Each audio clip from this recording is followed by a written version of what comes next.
tous et bienvenue dans cette vidéo Cocina.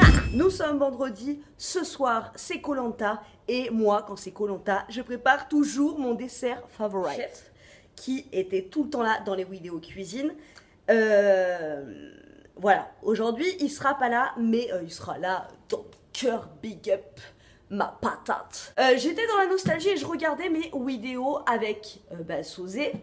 Et je me suis rendu compte sur la vie de la petite souris, je croyais que je l'avais fait cette vidéo. Je ne t'ai jamais fait la vidéo de la tarte aux pommes. Elle est hyper simple à faire. Il y a des petites astuces. Franchement, c'est délicieux, ça m'aimait la chèvre. Alors écoute, là il est 3h30 passé. Je dois aller chercher mon petit assistant à l'école dans moins d'1 heure. Donc tu vas voir, dans 1 heure, ce sera plié. Pour effectuer cette recette, tu auras besoin d'une pâte sablée. Alors ça, c'est à ta guise. Soit tu veux prendre 1 heure de plus dans la recette et la faire toi-même, soit tu prends celle de Leader Price.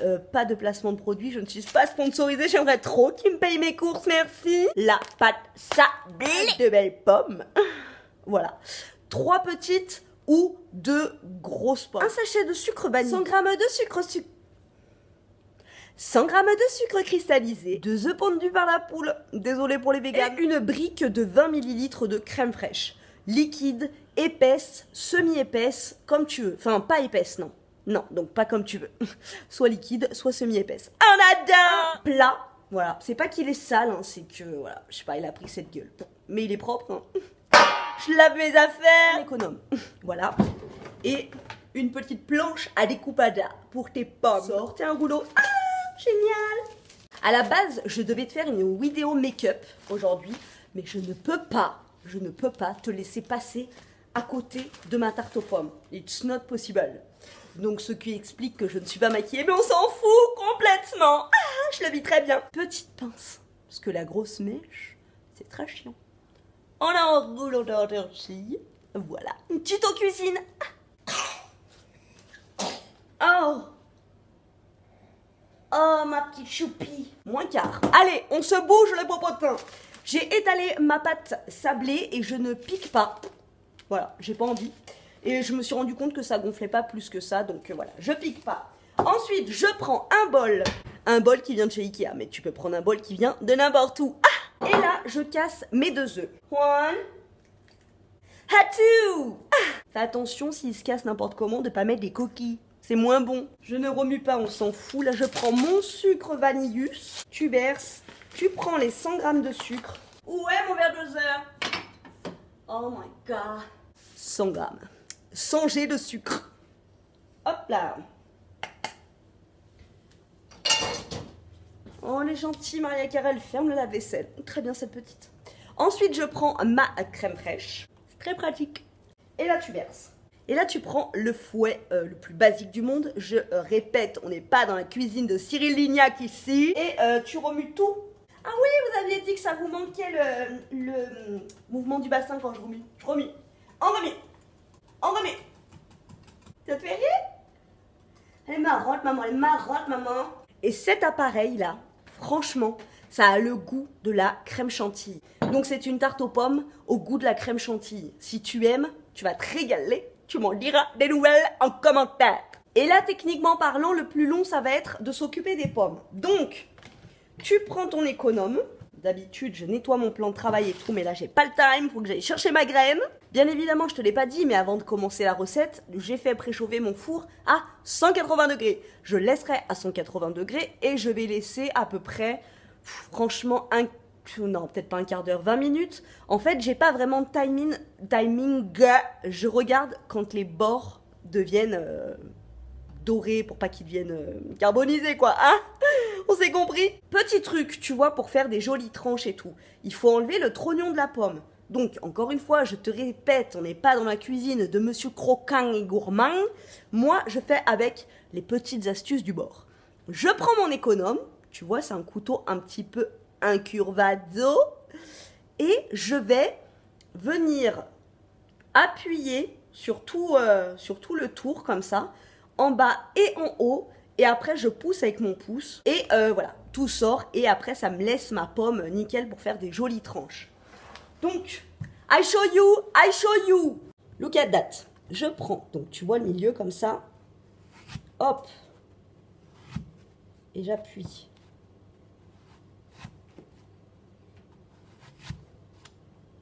Alors je sais, hein, le truc pour enlever le trognon, ça coûte pas cher, mais j'ai pas le time d'aller le chercher, tu vois. Hop, après je fais pareil en bas.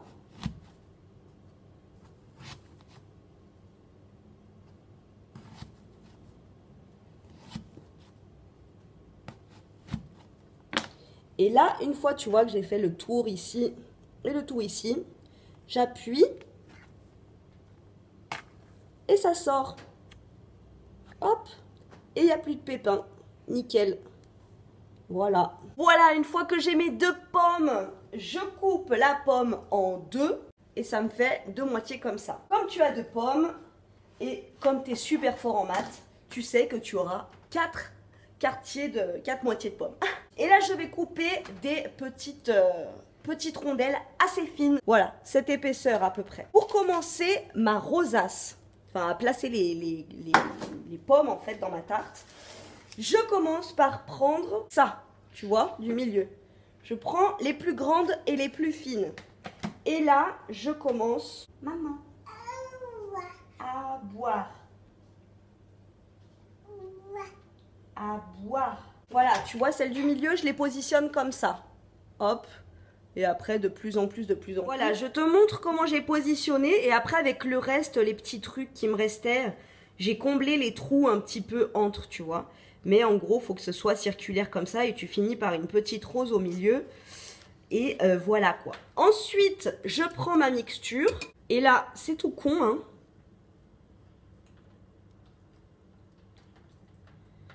Tu verses.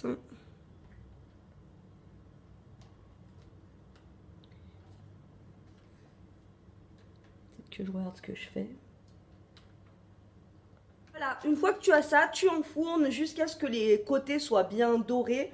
Tu secoues un petit peu ton plat comme ça. Si tu vois que ça bouge trop, que c'est encore assez liquide, tu la laisses au four, mais en général, ouais, c'est 20 minutes, pas plus. Donc là, j'enfourne à 180 degrés.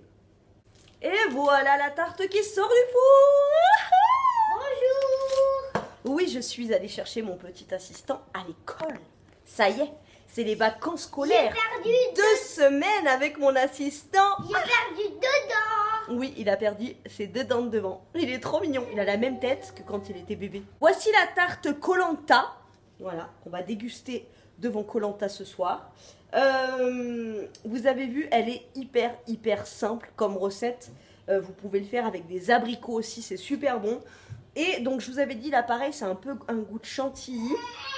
Si vous voulez apporter une petite touche de fraîcheur en plus, avant de positionner vos pommes dans la tarte, vous pouvez mettre, je sais pas moi, 1 ou 2 mm de compote de pommes en dessous. Après vous placez vos pommes et vous mettez l'appareil et là... Voilà, sensation, effet Gisco là, voilà. Voilà, j'espère que cette vidéo vous a plu. Je vous dis à très bientôt dans une prochaine... Vidéo cacapoune. Oui. Cacaboudin. Super lapin. Bébé cadeau. La tarte aux pommes.